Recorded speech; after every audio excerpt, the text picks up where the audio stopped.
Hello everyone, welcome to my kitchen. My name is Michael and today I'm going to show you how to make Italian meringue. This is going to be one of those recipes you'll need for your pies and things. This is one of the ones I think is one of the most stable ones that you can put on there that won't deflate on you. So let's get started with that. So I've got my stand mixer here. If you don't have a stand mixer, you can definitely use a hand mixer because we're going to be whipping our eggs into that. And I've got my heat source here. We're going to be heating up my sugar and my water, and we're going to combine the two. All right, my pie has cooled down now, and now we want to start making that Italian meringue. All right, so now that we've got all of our ingredients here, let's go through what we've got here. I've got 4 egg whites, and we want those at room temperature. They'll whip up a little bit easier if they're at room temperature rather than just taking them out of the refrigerator cold. So make sure these are at room temperature. We want 4 egg whites, and I'm going to put that into my stand mixer here. And into that, I've got a half a teaspoon of cream of tartar, and I'm going to put that in. Now to your stand mixer, we're going to use the whisking attachment that I've got there. If you've got the hand mixer, then you can use, if you've got a whisking attachment for those, the one that I've got has a little one, but you can use the beaters on those if you don't have that. So we're going to use the whisking attachment for a stand mixer. We're going to put that on just like that. I'm going to put that down and lock it. So now I've got my pan here, and into that pan, I'm going to put in 1 cup, or that is 200 grams of sugar. Just put that in just like that. And then I've got 3 tablespoons of water, or that's 45 milliliters, and we'll put that in just like that. And the only time I'm going to stir this is initially just to get this stirred together. And so we want this to come up to 240 degrees Fahrenheit, or that's 115 degrees Celsius.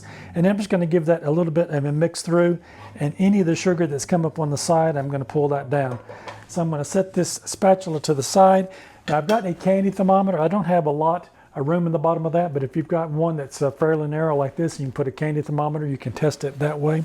Or if you've got a probe, temperature probe, you can test it that way. So we're just going to let this come up to temperature here. I'm going to turn this down just a little bit. And while that's coming up to temperature, I'm going to go ahead and turn my egg whites and my cream of tartar on low just to get that started mixing together. All right, now that I've got that combined together, I'm going to go ahead and turn that up on high.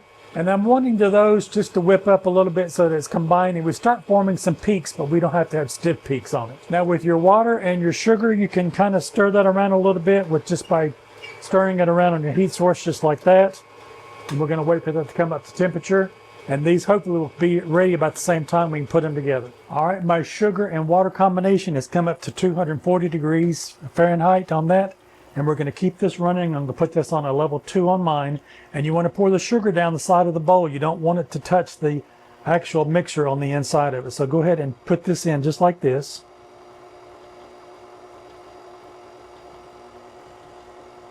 And then you want to take your spatula and make sure that you get all of that out. And I'm going to turn this up on high, and I want this to whip until we get stiff peaks now.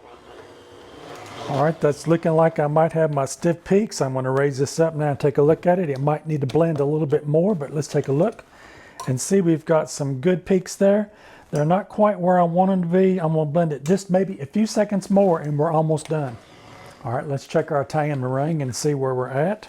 Let me get a good scoop of that out here on my whisk and see where we are. That's holding its shape really nicely, and you can see here in the pan we've got some really nice meringue here, so we're where we need to be. So let's get this off of this whisk attachment that we've got here. We're going to remove it from the bowl. All right, let's give our meringue a taste test and see what it tastes like. We've got some nice peaks on that. I got me a clean spoon here. Take a look at that, what we've got here. We've got nice peaks on this meringue. Let's give it a try. Absolutely delicious.